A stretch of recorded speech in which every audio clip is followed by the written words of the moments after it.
Hey everybody, I'm Brittany Brown and I'm here with my partner Andrea Sorgelis. We are the Southern Dream Team with Berkshire Hathaway Home Services Georgia Properties, and we are here at beautiful Lake Burton today.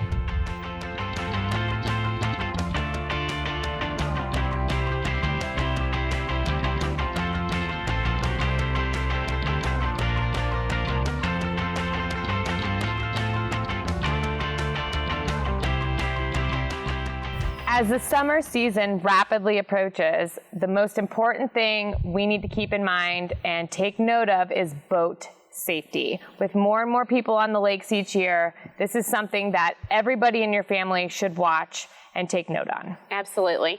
And we are blessed to have Mr. Jared Wood here with us today. He is the local game warden with the Georgia DNR and Law Enforcement Division. So he does work Lake Burton, so you will be seeing him around, I'm sure, sometime this summer. So let's start with kind of basic information. Who is legally able to operate a boat or personal watercraft? So those between the ages of 12 to 15, they can operate a boat. It just cannot be over 16 feet in length, and it cannot have a motor over 30 horsepower. Those over the age of 15 can operate a PWC or anything else as long as they're accompanied by an adult, and of course 16 and older, as long as they have a valid ID and they've completed the boating safety course, they can operate a vessel. Got it. So you've got to have a driver's license and to have completed the boater safety course. And what kind of information do you have to have on you as far as proof that you have completed that course? So you have to have your ID, and you have to have an option where you can print out the boating education course, just like a hunter safety education. Got it. And what happens if you get pulled over and you don't have that on you? Is there a way that you guys can look that up, or? If we have service, we can look you up. Okay. So you can tell whether or not you have taken that course. Yes. And everybody from a certain age forward needs to take that course, correct? Correct. Everyone born after January 1st of 1998 must have completed that before they operate a vessel. Parents, if you have kids born after 1998, make sure that all of your children have taken that the boat safety course and have that card with them at all times. And it's a great reminder for people, even if you're not at that age, older people that don't have to have that requirement. It's always a good thing just to go look back over the basic boater safety. And this is something you can take online, and we will have that link at the end of this video. So again, make sure that your kids take it, and maybe you take it too before the summer season starts. So if you are out on the boat, what sort of things do you have to have? What kind of equipment is required on the boat to have at all times? So for the majority of the vessels that are operated in the state of Georgia, basically what we look for, what you must have, are life jackets enough for everybody on board, a throwable device, a fire extinguisher, up-to-date registration and the registration numbers displayed, and working navigational lights. Got it. And you talked a little bit about life jackets. So who is required to wear a life jacket while you're on board?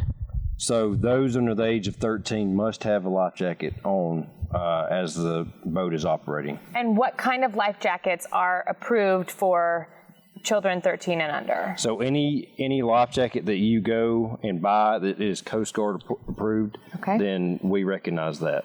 So it has to be a Coast Guard approved life jacket, and you need to have, everybody 13 and younger needs to have it while on board a boat, but then everybody on board needs to have a life jacket available to them while on the boat as well. Correct. Okay. What about infants? What if you have an infant on board? Are there certain requirements for those? As long as they have a life jacket, they do make those for children like that.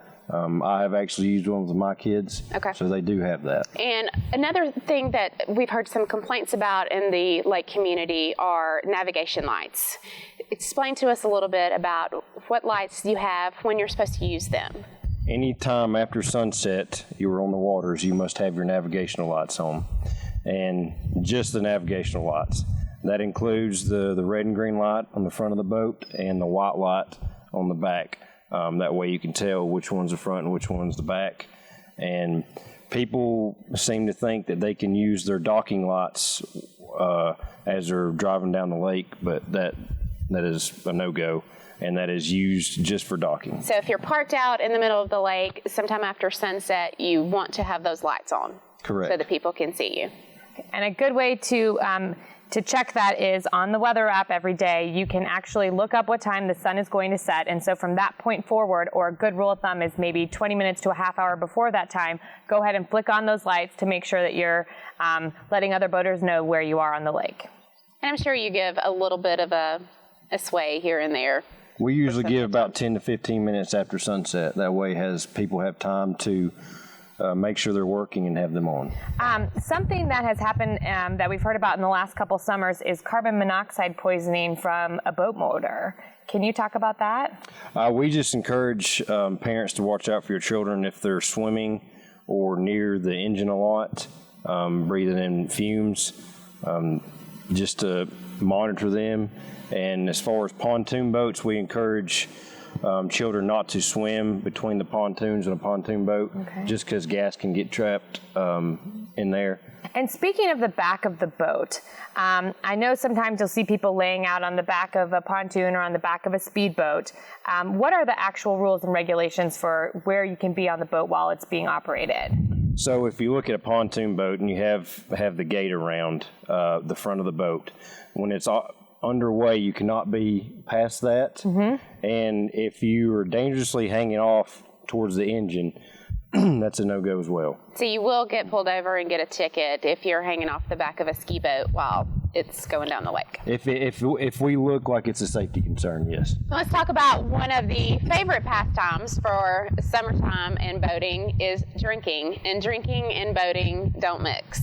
So tell us a little bit about the requirements for boating and drinking. So in the state of Georgia, you can operate a vessel with an open container. That means you can't have a drink in hand. The passengers can be drinking too, of course. We just encourage the operators to drink responsibly and pace yourselves and do not be over the legal limit, or else it is just like driving under the influence. You can be placed under arrest for boating under the influence. So that's a little bit different than operating a motor vehicle, because you cannot have open containers in a motor vehicle. Correct. But you can on a boat as long as you're being responsible and within your legal limits. Okay, so the legal limit is 0.08. So if you're operating the boat, you need to be under that 0.08. And if you do get pulled over and you do have an open container, what's the protocol for the DNR? So we want you to be completely honest with us and tell us how much you've consumed. If we feel like you are over the limit and close to it, we will ask you to come aboard our boat, and we will do some field sobriety tests to make sure you're safe to operate.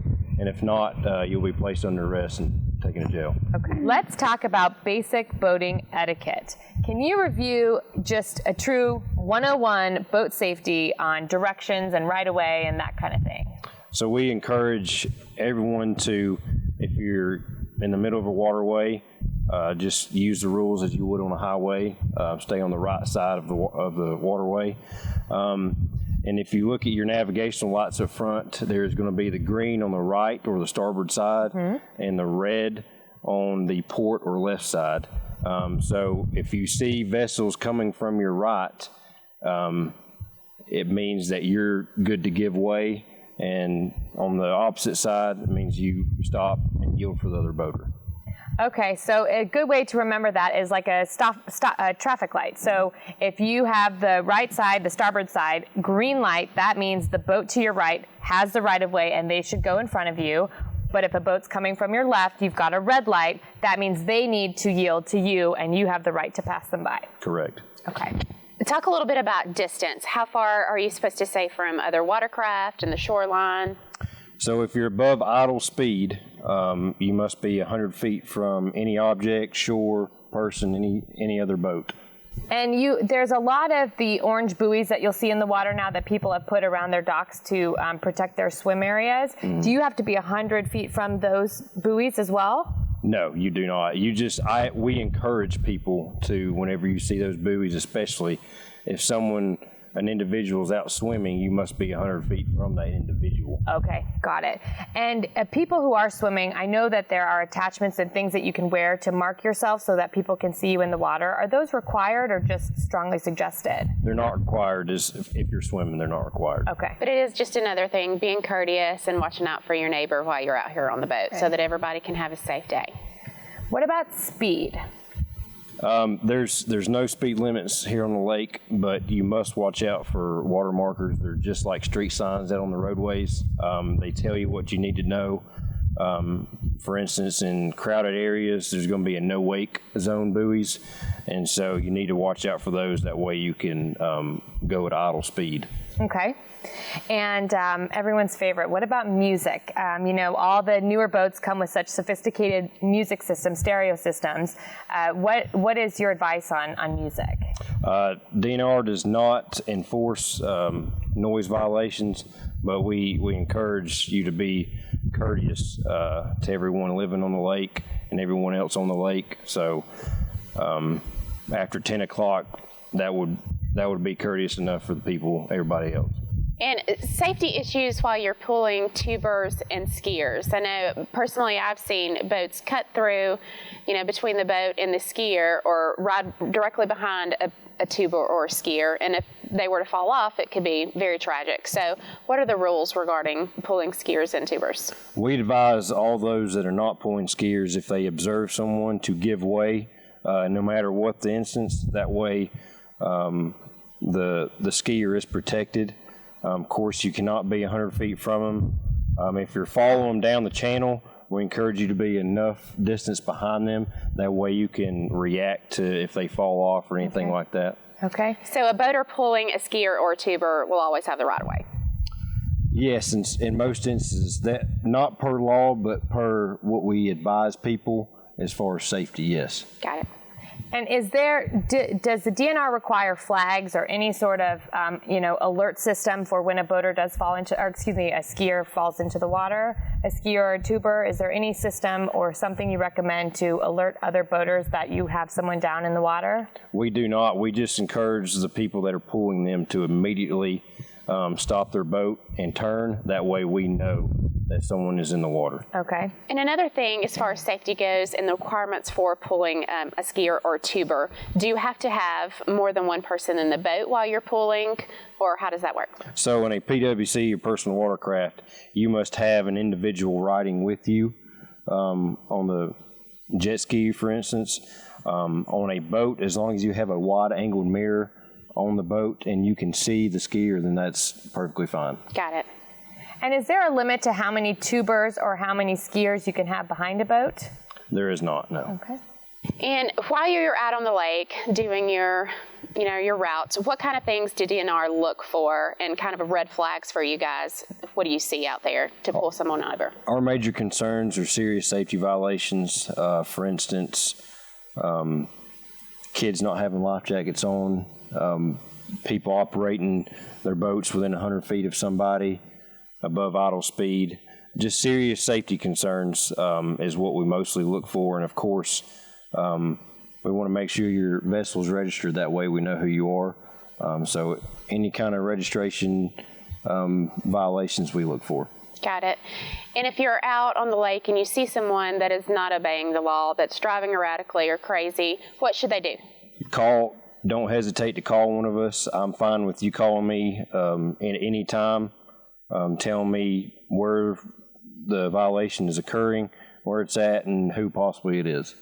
And if you can safely take some videos, pictures, or get any kind of identification from the vessel itself, I'm sure that would be helpful to you guys. Of course, yes. And we will put Jared's cell phone up on the screen as well so that everybody has that. And that's something that's just amazing. This is such a wonderful community, and we have Jared here who is offering to give his personal cell phone to us to call him when we have a boating concern. So let's do everything we can to keep this boat as safe, or this lake as safe as possible, so that we can all have fun, which is the goal here. Well, we sure appreciate you being here with us today and giving us just a good rundown of basic boat safety and boating etiquette so that we can keep these beautiful waters safe for everyone to enjoy. Thank you all for tuning in. Again, Brittany and I are the Southern Dream Team with Berkshire Hathaway Home Services Georgia Properties. And be sure to follow us on Instagram at Southern Dream Team and also on Facebook, Southern Dream Team. We are going to be doing weekly market recaps, so please make sure to follow us so you can stay in tune with the market.